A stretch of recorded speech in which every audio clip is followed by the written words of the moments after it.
Ever feel like prepping for a big exam is like staring up at a giant mountain? It's huge, it's intimidating, right? It's a serious challenge that needs serious preparation.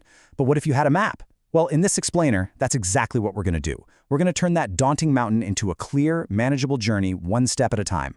And this is the million-dollar question, isn't it?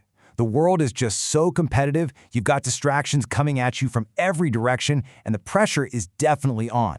Staying focused feels like the #1 challenge. So how in the world do you pull that off? Well, the secret isn't just about grinding away for more hours. It's all about having a smart strategy. And this is that strategy. Here's our roadmap for this entire explainer. We're going to kick things off by laying a solid foundation. Then, we'll get into crafting a study plan that actually works for you. After that, we'll dive into techniques for studying smarter, not harder. Harness the incredible power of practice, and finally, make sure you can master your performance on the big day. Okay, let's get right into it. Think about it. Every single successful journey starts with two things: knowing your destination and knowing what you're capable of. So before you even crack open a textbook, you need to do a little bit of reconnaissance. Think of this as your pre-flight checklist, okay? First up, get your hands on the official exam pattern and syllabus. You need to know which topics carry the most weight. Next, and this is super important, take a mock test to see where you stand right now. What are you good at? Where do you need work? That self-assessment is absolutely crucial. And finally, set some SMART goals.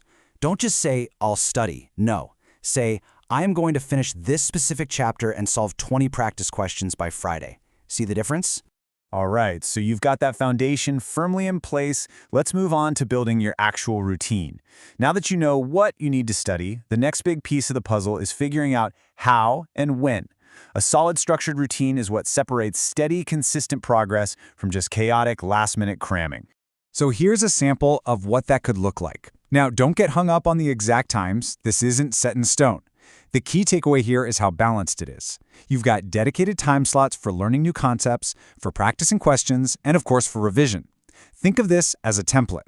You got to customize it to fit your own style. The most important thing is just to dedicate consistent focused time every single day. And that leads us to maybe the single most important rule of making a plan, and it comes from the University of Minnesota.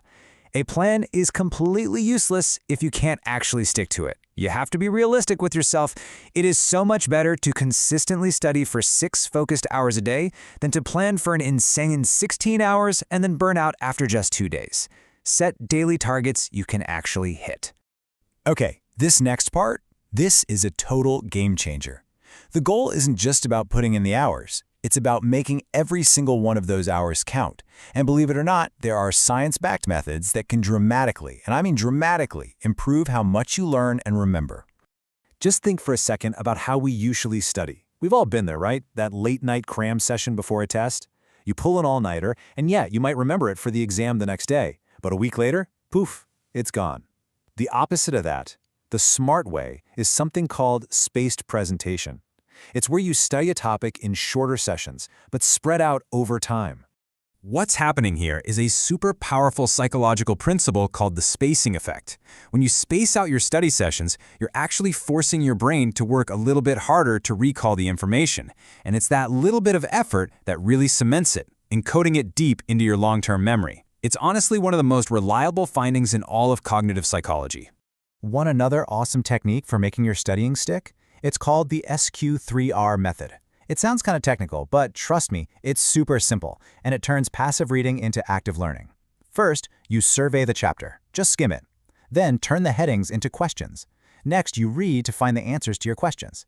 After a section, you recite the key points from memory, out loud if you can. And finally, you review the material every so often. This makes reading a really active, engaging process. You know, theory is one thing, but competitive exams are all about application. This is where practice, specifically digging into previous year's question papers, becomes your absolute best strategic tool. Seriously, it's like a spy giving you the map of the battlefield before the fight even starts. So, you might be thinking, why is this so critical? Well, let's break it down. Looking at old papers gives you total clarity on the exam pattern. It helps you prioritize the topics that get asked over and over again. Practicing them with a timer on builds your speed and accuracy. Plus, it's the absolute best way to check your progress and find your weak spots. And maybe most importantly, just being familiar with the format is a massive, massive confidence booster. So, what's the right way to actually do this? You don't just dive into a full paper on day one. Start with topic-wise questions right after you finish each chapter. Then, after a couple of months of that, you can start attempting full-length papers. And you have to, always time yourself. But here's the real secret. After every single test, you must analyze your mistakes. Why did you get that question wrong? Was it a silly mistake, or do you not understand the concept? That analysis, that's where the real learning happens. All right, you've put in the hours, you've studied smart, the knowledge is in your head. Now for the final boss, delivering when it counts. This last stage is all about mastering your performance on the day of the exam, and for many of you, in the interview that might come after. Look, on the actual exam day, it's the little things that can make or break your performance. Being prepared helps you stay positive. Try to get there early to avoid that last-minute panic. Please read all the directions carefully. Go in with a plan for your time, how many minutes you'll spend on each section. And if you can, try to finish with a few minutes to spare just to go back and review your answers. Now, for a lot of these exams, clearing the written test is just part one. Then comes the interview. And you've got to understand that they're looking for two different kinds of skills. Your hard skills, that's your technical knowledge, the stuff you actually studied for the test. But then there are your soft skills. That's all about how you interact, your communication, your teamwork, your problem solving. And let me tell you, in a competitive market, those soft skills are very often the deciding factor. You know those interview questions that start with, "Tell me about a time when?" Yeah, those can be tricky, but there's a secret weapon for answering them perfectly. It's called the STAR method. First, you describe the situation. Then, you explain the task you were responsible for. Next, detail the specific actions you took. And finally, you share the amazing result of those actions.